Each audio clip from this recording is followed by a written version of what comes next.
আমরা বিজেপিকে সরকারকে শক্তিশালী করার জন্য আহ্বান জানাচ্ছি।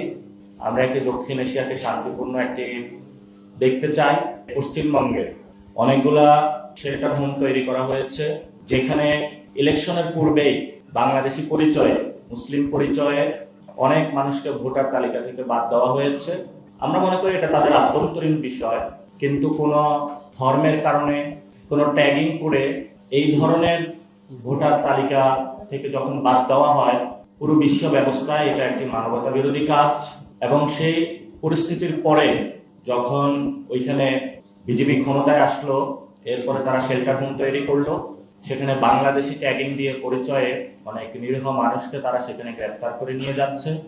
আমরা মনে করি যে কোনো কারণে, ধর্মের কারণে, বর্ণের কারণে অথবা কোনো পরিচয়ের কারণে কারো উপরে এই ধরনের জুলুম, নির্যাতন, এটা আন্তর্জাতিক আইনের লঙ্ঘন, হিউম্যান রাইটসের লঙ্ঘন।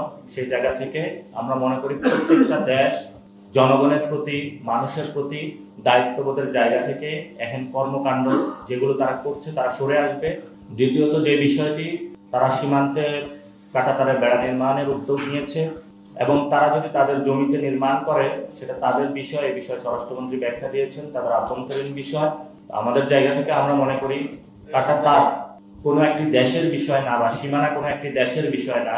সীমান্ত, কাঁটাতার, দেশ, ভারত একসাথে বসে কাঁটাতারের যে বেড়া নির্মাণ সে বিষয়ে কথা বলে আমাদের প্রাপ্য জায়গাটা বুঝে তাদের সিকিউরিটি যে কনসার্ন আছে সেটা কনসিডারেশনে নিয়ে দুই পক্ষেরই একটা পরিস্থিতির মধ্য দিয়ে এই ধরনের সুরাহা করা প্রয়োজন।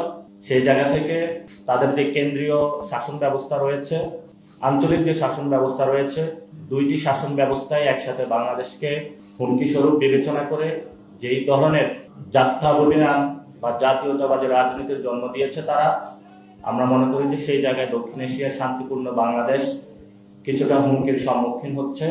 আমরা সরকার, রাষ্ট্র সবাইকে এই বিষয়ে দৃষ্টি আকর্ষণ করছি এবং উদ্যোগ নেওয়ার প্রয়োজন করছি। এবং ভারতের যারা জনগণ রয়েছে আমরা তাদেরও প্রতি আহ্বান জানাচ্ছি।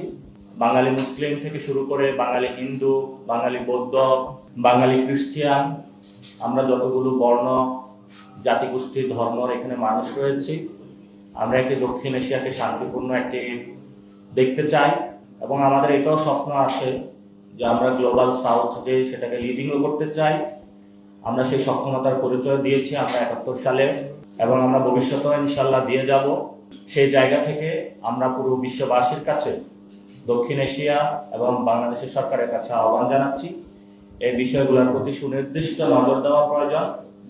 এবং ইন্টারন্যাশনাল যে ডিপ্লোমেসি আছে সেখানে ট্রেড ডিপ্লোমেসিতে যেইভাবে হলো ইউনুস সরকার সফলতা দেখিয়েছিল, তেমনিভাবে আমাদের সিকিউরিটি কনসার্নের জায়গায় যে ডিপ্লোমেসিগুলো আছে সে বিষয়ে তারা যথাযথ উদ্যোগ নেবে বলে আমরা মনে করি। তারপরে যে বিষয়টি সেটি হলো আমাদের রাষ্ট্রীয় যে সীমান্ত নিরাপত্তা বাহিনী আছে বিজিবি, সে বাহিনীকে শক্তিশালীকরণে আমি সীমান্ত ভিজিট করে এসেছি। সরকারের যথাযথ উদ্যোগ নেই, তাদের বেতন কাঠামো থেকে শুরু করে তাদের পেট্রোলিং ব্যবস্থা, তাদের থাকার ব্যবস্থা, তাদের নিরাপত্তা ইস্যু থেকে তারা অনেক ভালনারেবিলিটিতে রয়েছে। যখন তারা আমাদের দেশকে প্রটেক্ট করে চলছে, সীমান্তে মশার কামড় খেয়ে, বিষাক্ত সাপের ছোবল খেয়ে, পরিবার পরিজনকে থেকে বিচ্ছিন্ন হয়ে একটি খুনি ফ্যাসিস্ট বিএসএফ এর মতন বাহিনীর সামনে তারা দাঁড়াচ্ছে। আমরা মনে করি ১৮ কোটি মানুষের জনগণ থেকে নৈতিক সাপোর্ট তাদের প্রতি রয়েছে। আমরা সরকার থেকে তাদের প্রতি সাপোর্ট আশা করছি। আমরা বিজেপিকে, সরকারকে শক্তিশালী করার জন্য আহ্বান জানাচ্ছি, যাতে আমাদের ঐতিহাসিক সেই মুক্তিযুদ্ধের মাধ্যমে যে আমরা দেশের সীমানা পেয়েছি, রক্তের উপরে দাঁড়িয়ে যে দেশটা আমরা সার্বভৌমত্ব অর্জন করেছি, সেই দেশটা যাতে তারা রক্ষা করতে পারে। আপনারা ইতিমধ্যে জেনেছেন যে আমি 2টা সীমান্তে সফর দিয়েছিলাম। কসবাতে গিয়েছিলাম, একজন কলেজ পড়ুয়া ছাত্রকে রাতের আধারে খুনি বাহিনী হত্যা করেছে। তাদের ফ্যামিলির সাথে কথা বলেছি। আমরা সেখানে বলেছিলাম সরকার থেকে এই শহীদ ফ্যামিলিকে ক্ষতিপূরণগুলো দেওয়ার জন্য। এবং সীমান্তে গিয়ে যেটা আমি দেখেছি, সেখানে মাদকের সয়লাভ, রাস্তায় রাস্তায় ফেন্সিডিলের বোতল পড়ে থাকে, ভারত থেকে অবাধে মাদক বাংলাদেশে ঢুকছে। এবং একই পরিস্থিতি যখন আমরা হাতীবান্ধাতে গিয়েছিলাম, সেখানে দেখেছি যে নদীতে মাছ ধরতে গিয়েছে বাংলাদেশের নাগরিকদেরকে হত্যা করা হয়েছে।